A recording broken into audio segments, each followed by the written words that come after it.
예, 오늘 설교의 제목은 나는 부활을 믿습니다입니다. 오늘 제목만 좀 따라해 볼까요? 나는 부활을 믿습니다. 예, 진짜입니까? 예, 여러분은 다시 부활을 믿으십니까? 네.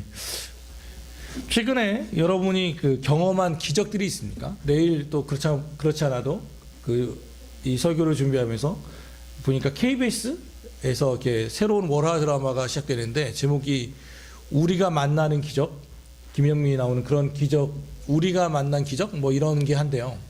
그래가지고 우만기라고 그러면서 그걸 보고 쓴 건 아닌데, 예, 여러분 혹시 요 최근에 만난 기적들이 있습니까?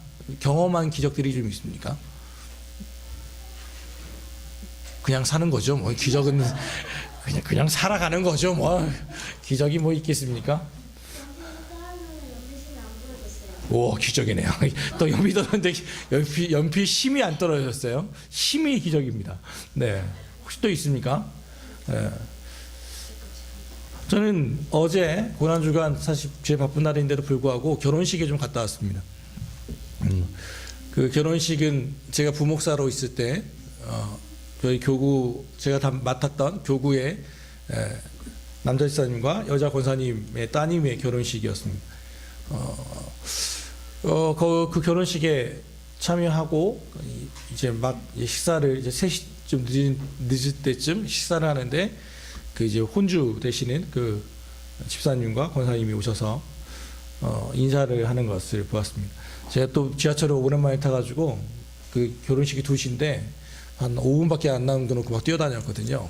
지나가가지고 돌아가고 뭐 이래서 제대로 인사를 못했는데 밥 먹고 있는데 오셨습니다.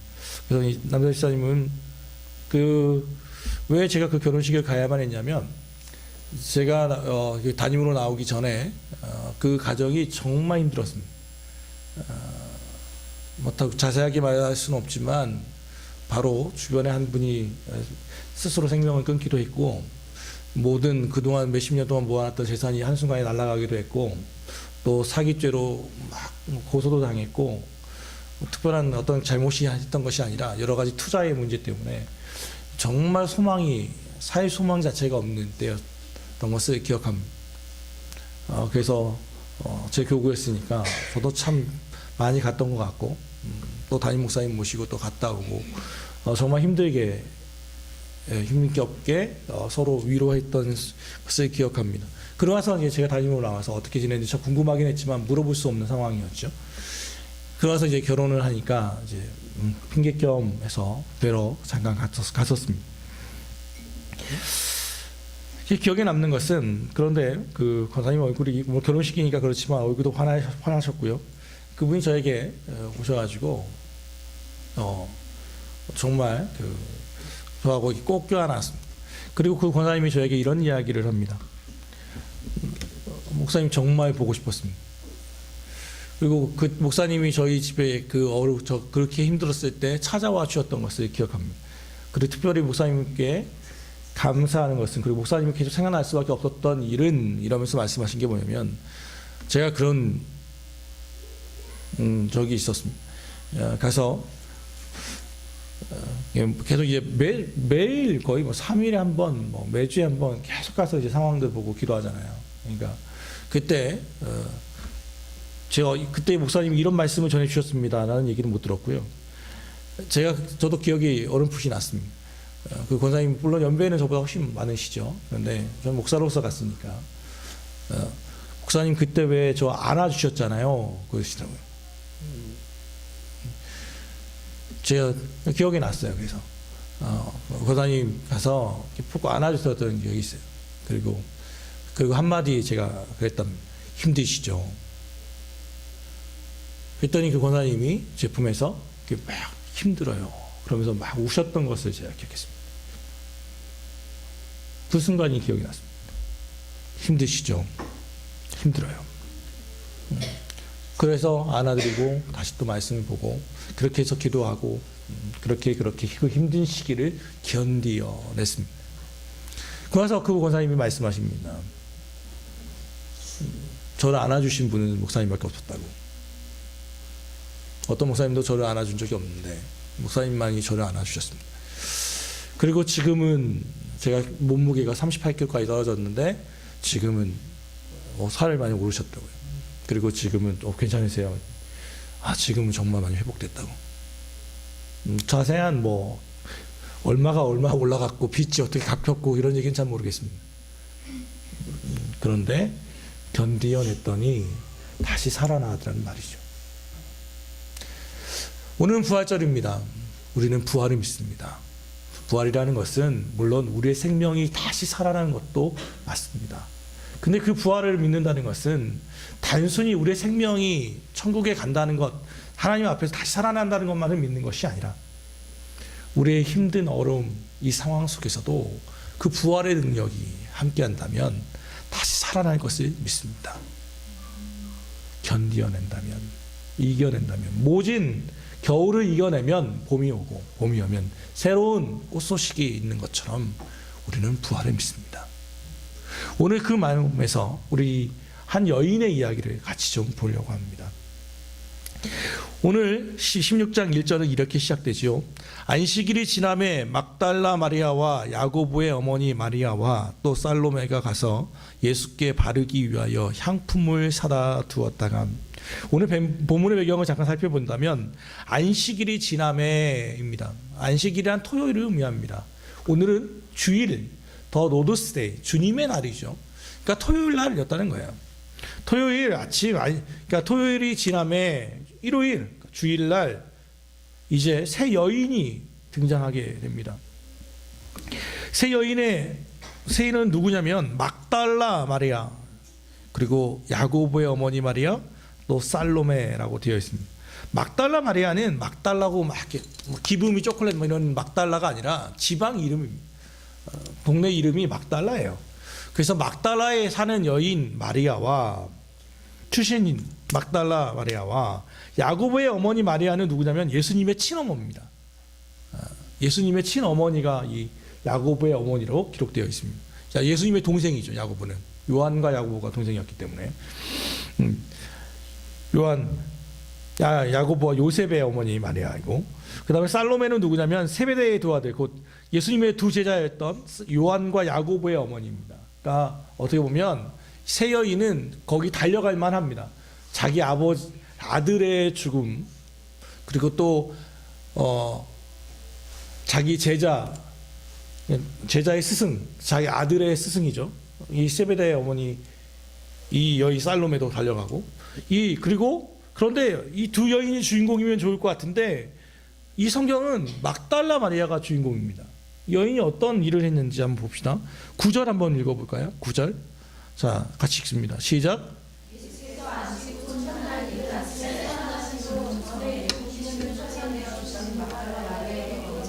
예, 막달라 마리아를 설명할 때 뭐라고 되어 있냐면, 예수께서 전에 7 귀신이 들렸을 때 쫓아냈던, 그러니까 쉽게 말하면 예수님의 은혜를 경험했던, 치유를 경험했던 여인이 바로 이 막달라 마리아입니다.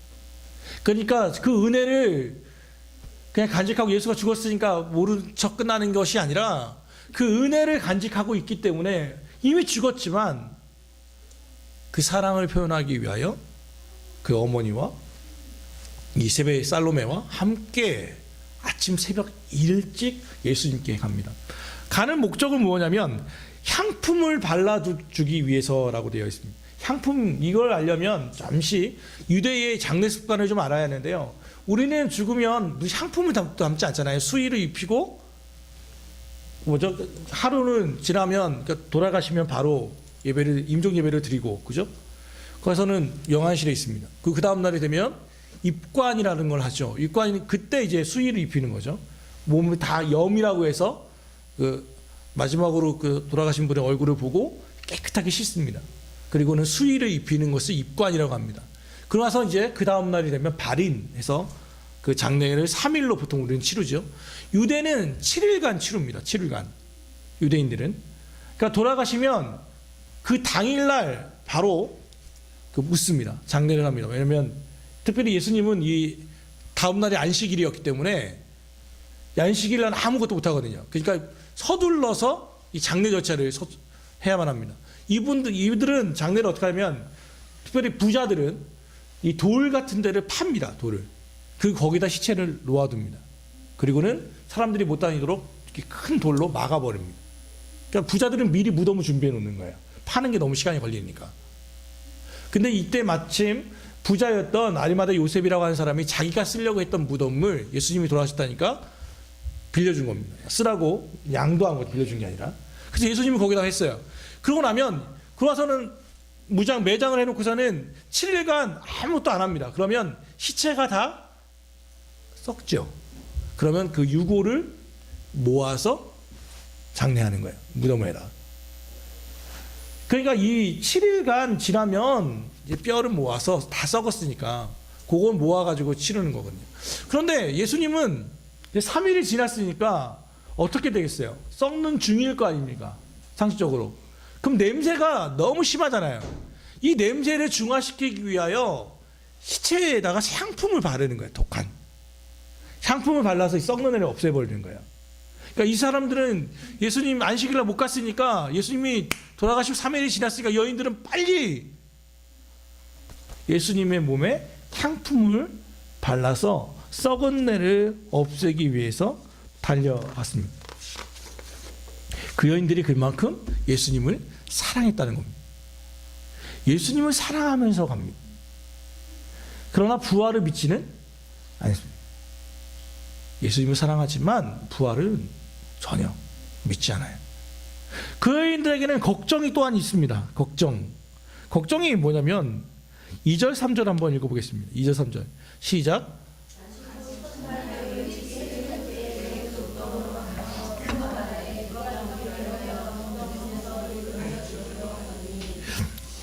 이 여인들의 걱정이 뭡니까? 돌을 누가 옮겨주겠느냐예요. 앞서 얘기했잖아요. 무덤에다가 돌 파가지고 큰 돌로 막아버리거든요. 그럼 이 돌을 치워야 하는데 여자 셋이서 이거 어떻게 하겠습니까? 그러니까 이 걱정을 하면서도 이 향품을 바르기 위해서 가는 거예요. 걱정을 갖고 있으면서도.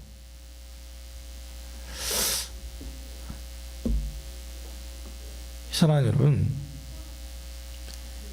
이 여인의 이 심정을 알겠습니까? 이게 분명히 이 돌을 내가 옮길 수는 없지만, 걱정도 되지만 어떻게 해요? 나아가는 거예요. 두려움이 있지만 나아가는 거예요. 그럴 때 기적이 일어나요. 어떤 기적이 일어납니까? 4절 시작. 눈을 들어본즉 벌써 돌이 굴려져 있는데 그 돌이 힘이 크더라. 큰 돌이 이미 치러져 있더라는 거예요. 벌써 돌이 굴려져 있었습니다. 돌이 굴려져 있었다는 것은 하나님은 이 문제를 이미 알고 계셨다는 것을 의미합니다.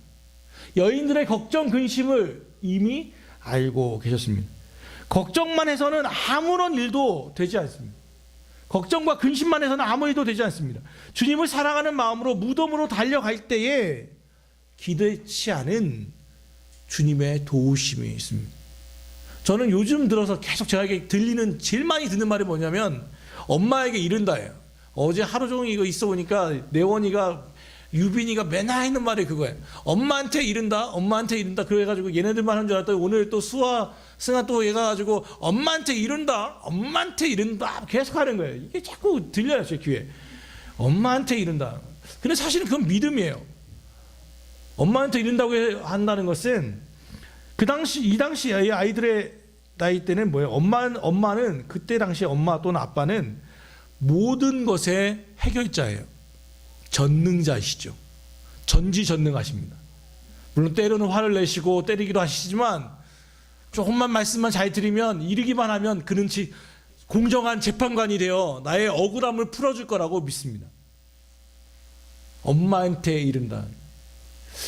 근데 때로는 그렇게 생각합니다. 우리는 하나님한테 이른다 라고 하는 그 믿음이 있는가? 너 자꾸 이러면 너 하나님께 이른다. 이른다는 것은 또 나쁜 말처럼 들리지만 곧 기도한다는 것입니다. 기도한다. 이와 비슷한 경험은 제가 예전에 태권도를 배울 때도 그랬습니다. 우리 보통 있잖아요. 막 하면 너 주먹 나간다 이러잖아요. 주먹 나간다. 관장님은 항상 했던 말이 그거였어요. 발 나간다. 너 발 나간다. 이게 습관이에요, 습관. 이거 막 그거 할 때 주먹 나간다. 우리 보통 주먹 나가는데 우리 관장님은 발이 나가요. 그리고 마침 또 예능에서 누가 이렇게 하니까 그러더라고요. 아버님이 태권도 관장이시고 엄마도 태권도 관장, 태권도. 그래서 자기가 그러더라고요. 자기는 아마 거의 우리나라에서 거의 유일한 경험을 했을 거라고. 자기는 엄마한테 등짝을 이렇게 맞아본 적이 없대요. 뒤통수를 맞았대요. 항상 발로 내리찍기를 당하셨대요. 어렸을 때 발로 손을 안 때리시면 항상 발 때리셨대요. 발로 발 나간다.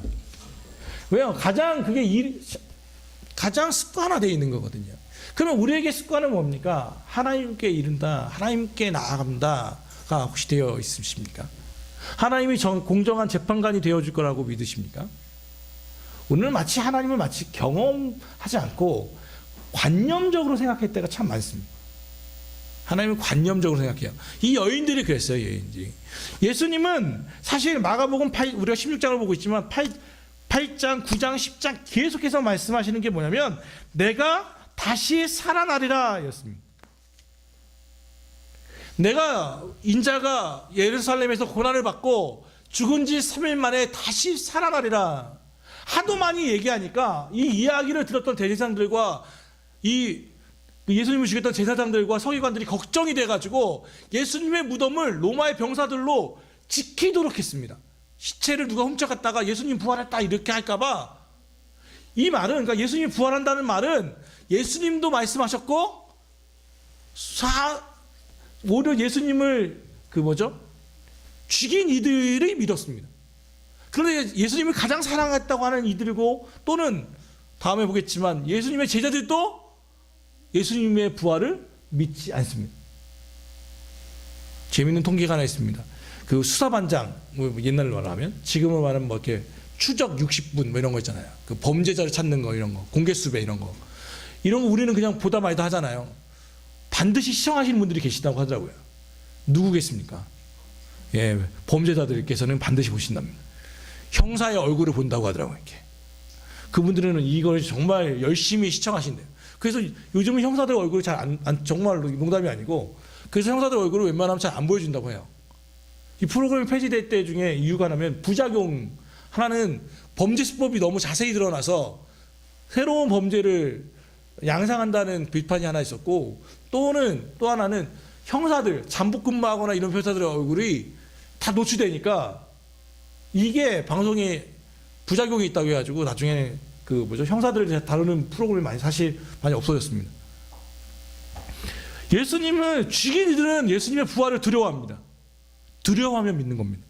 그런데 예수님의 제자들은 예수님의 말씀을 제일 많이 듣고 했던 이들은 예수님의 부활을 믿지 않습니다. 우리가 상식적으로 판단합니다. 죽으면 썩고 썩으니까 향품을 바르는 것. 이 여인들의 모습, 또 제자들의 모습은 혹시 우리의 모습은 아닙니까? 말씀을 지식적으로 알고 있다고 해서 완전히 아는 것은 아닙니다. 말씀은 경험되어져야만 합니다. 그것이 깨달음이요 참 알미입니다. 경험되어지지 아니하는 말씀은 아무런 영향력도 미치지 못하죠.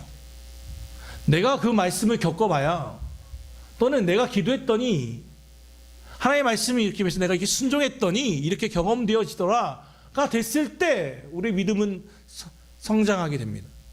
그런데 머리로만 알면 판단하는 자들만 됩니다. 그래서 제일 잘할 수 있는 데가 어디냐면 신대원입니다. 신학대학원입니다. 목사님들이 제일 어려워하는 데가 어디냐면 신학대학원 설교입니다. 제일 어려워합니다. 왜냐하면 신학대학원은 가장 머리가 막 돌 때였거든요. 그러니까 설교를 어떻게 딱 듣다 보면 평가합니다. 저도 실제로 우리도 수업 내용 자체가 그게 있습니다. 설교에 실제 가면 30명의 친구들이 앉아가지고 친구들이죠. 전사들. 평가 항목 3장 딱 있어가지고 외모 평가합니다. 머리 내려갔나 안 내려갔나 애교 머리 안 됩니다. 다 이렇게 올백으로 올리셔야 하고 넥타이는 꼭 삐뚤어지지 않았는가, 외모적 준비는 어땠는가에 대한 항목들이 쫙 있습니다. 다음 발음은 정확한가, 톤은 높낮이가 적당한가, 길이 말이 너무 빠르지는 않는가, 너무 느리지는 않는가. 등등에 대한 스피치들에 대한 토론이 있습니다. 또 말씀에 대한 분석들이 들어갑니다. 말씀의 인용을 얼마만큼 했는가, 예화가 적절했는가, 예화는 몇 번 했는가. 그래서 설교를 평가한다고 하면 여러분보다 훨씬 더 전문적으로 분석할 수 있습니다. 왜냐하면 그렇게 훈련을 받았기 때문입니다. 그런 이들 2,000명 앞에서 설교한다고 생각해 보십시오. 말씀을 받겠다가 아니라 평가하겠다는 마음으로 받아들인다면 어떤 이가 그의 마음을 움직일 수 있겠습니까? 우리 또한 그렇습니다. 그들은 아마 지적인 능력으로는 신학대학원생들을 뛰어넘을 수가 없을 겁니다. 그런데 그 말씀이 경험되어지는가? 내가 수많은 지식들을 알고 있어도 그것들이 나에게 경험되어져서 실제로 움직여지는가를 아는 것은 다른 이야기입니다. 수많은 말씀들이 있습니다. 이 말씀이 나의 말씀으로 경험되어지기를 주 예수 그리스도의 이름으로 축원합니다. 이 여인들의 걱정과 근심을 가지고 갔더니 돌은 이미 굴어져 있습니다. 예수님은 이미 우리의 마음을 알고, 우리의 걱정, 근심을 알고 계셨죠. 그리고 와서 그녀들이 본 게 있습니다. 5절과 6절 같이 한번 읽습니다. 시작.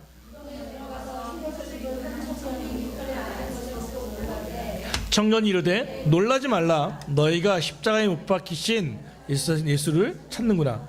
그가 살아나셨고 여기 계시지 아니하더라. 이 한 옷을 입은 한 청년이 누구입니까? 다른 성경은 천사라고 되어 있습니다. 그 사람이 얘기한 것은 이거죠. 그 천사가 얘기한 것은 그가 살아나셨고 여기 계시지 않다라는 것이었고, 또는 보라 그를 두었던 곳이다 라고 말합니다. 다른 성경에서는 그곳을 보았더니 그 얼굴을 덮었던 두건과 세마포, 예수님을 쌌던 세마포는 그대로 있고 몸만 없었다라고 얘기합니다. 그걸 보여줬죠. 그녀들은 예수님의 시체에 향품을 바르기 위해 달려갔지만 예수님이 살아나셨다고 하는 놀라운 소식을 듣게 되었습니다. 그리고 이제 말씀 믿으면 되는데 그 여인들의 반응은 그게 아닙니다. 8절입니다. 이걸 전해야 하는데 8절 같이 읽어볼까요? 8절도 시작. 여자들이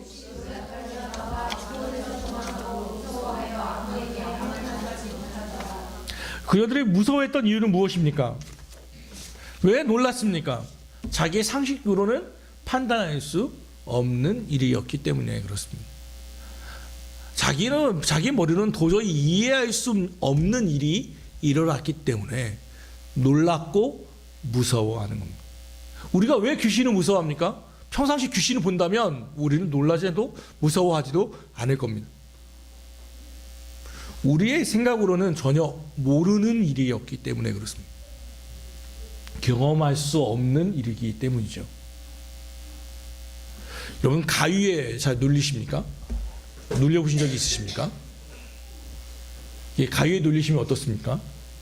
상쾌하십니까? 오! 뭐 이러십니까? 두려워하죠. 무섭습니다. 영적인 존재를 판단하는 가장 쉬운 방법 중 하나가 이 가위입니다. 가위.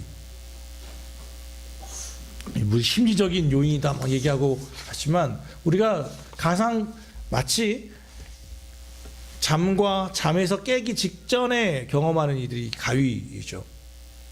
바로 여기에서 우리 의식과 무의식의 사이에 있습니다. 그래서 많은 이들은 그렇게 얘기합니다. 가위를 심리학의 용어로 풀어가려고 하지 않습니다. 영적인 실체로 봅니다. 그런데 아무튼 우리 눈에 보이지 않는다고 해서 그 세계가 없는 것은 아니에요. 세계라는 게 있습니다. 개라는 것이. 예전 양영자, 지금 선교사입니다. 몽골 선교사로 가셨는데 양영자라고 탁구 선수가 있었습니다. 그분이 집사 때 큰 좀 대형 교회에 다녔는데 그 목사님이 또 탁구를 그렇게 좋아하셨습니다. 목회자들이 할 수 있는 스포츠가 많이 없잖아요. 테니스나 탁구인데 이분도 탁구를 좀 꽤 치셨습니다. 그래서 양영자 집사님께 대표 선수에게 한 거죠. 그때 당시에 탁구가 21점대였는데 심은 11점이죠. 21점 낼 때 양영자 집사님께 얘기했어요. 저 좀 탁구 좀 치는데 저하고 탁구 좀 치자고. 그때 양현자 집사님이 이렇게 했어요. 해볼만 하단 말이에요. 그래서 그랬대요. 시합하자고. 그때 양현자 집사님이 그랬대요. 몇 점 드릴까요? 보통 고수들이 점수 잡아주잖아요. 21점 경기인데 19점을 잡아줬습니다. 19대 0으로 시작하는 거예요. 경기가 몇 대 몇으로 끝나는 줄 알아요? 21대 19로 끝났습니다. 그때 불렀던 찬양이 이거예요. 실수가 없으신. 실수가 없어요. 실수가. 그게 국가대표의 계라는 거예요. 급이라는 거예요. 급. 세계가 달라요. 세계가. 그냥 우리가 보는 세계라는 게 그런 거예요. 마찬가지예요. 여러분. 사랑하는 여러분. 현실계와 영계라는 것이 있습니다. 영적인 세계라는 것이 있습니다. 그것은 내가 모른다고 해서 없는 것이 아니에요. 죽음 이후에 그 다음 부활이라는 것이 내가 없다고 해서, 내가 본 적이 없다고 해서 없는 것이 아닙니다. 어떻게 알 수 있습니까? 또 하나의 예는 그런 거죠. 잠입니다. 잠. 성경은 이 죽음을 어떻게 비유하냐면 자주 잠잔다로 표현합니다. 잠잔다. 여러분 주무실 때 다시 내일 아침에 깰 것을 막 믿음으로 나갑니까? 내일 깨게 해주십시오 기도합니까? 안 하잖아요. 그냥 자요.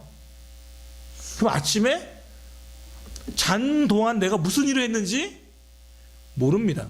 내가 무슨 말을 했는지도 모릅니다. 그런데 누군가 야야 하고 깨면 일어나는 거예요. 그래서 성경은 죽음을 잠으로 많이 비유합니다. 죽는 것을 잔다라고 말합니다.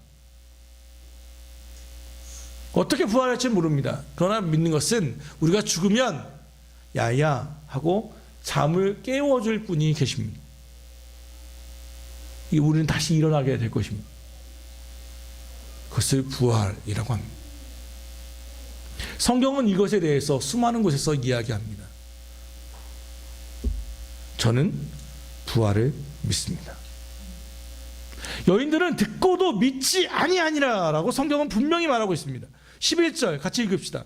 자, 시작. 그들은 예수께서 살아났다는 것과 마리아에게 보이셨다는 것을 듣고도 믿지 아니하니라. 이 여인의 막달라 마리아의 이야기를 듣고 제자들은 반응은 딱 간단했어요. 들었어요. 근데 믿지 않아요. 제자들은 슬피 울고 있었습니다. 예수님에 대해서 최고의 헌신을 했던 제자들이었지만 그들의 기대는 예수님의 십자가에서 끝났습니다. 제자들에게 예수님의 죽음이란 충격적이며 절망이며 끝이었습니다. 거기에 머물렀습니다. 예수님에 대한 부활은 아무런 소망도 없었습니다. 제자들은 예수님께서 하나님의 아들이라고 끊임없이 확인하고 또 믿는다고 말하고 이야기했지만 정작 예수님의 죽음 앞에서 3년 반 동안의 믿음은 헛것이 되고 말았습니다.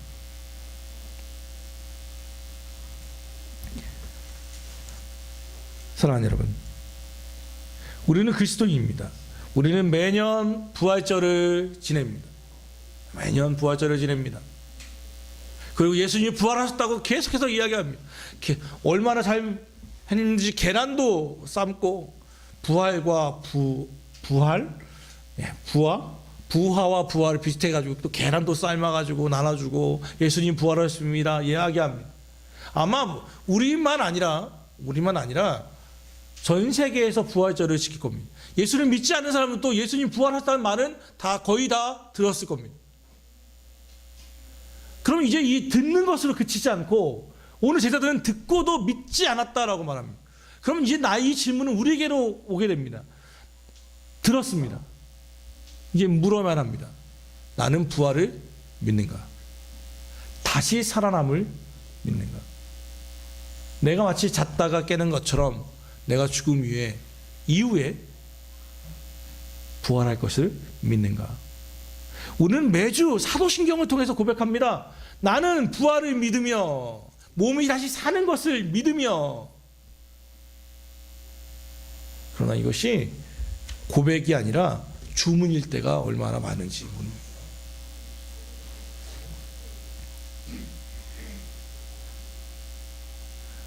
우리가 지금 부활의 기쁨을 모른다면 어떻게 예수님처럼 십자가를 지는 삶을 살 수 있겠습니까? 우리가 손해를 보고 원수를 사랑하고 아닌 것이 뻔히 보임에도 불구하고 인내하는 이유, 그것은 십자가의 지는 삶입니다. 이 십자가의 삶은 부활의 약속이 있기 때문에만이 가능한 것이죠.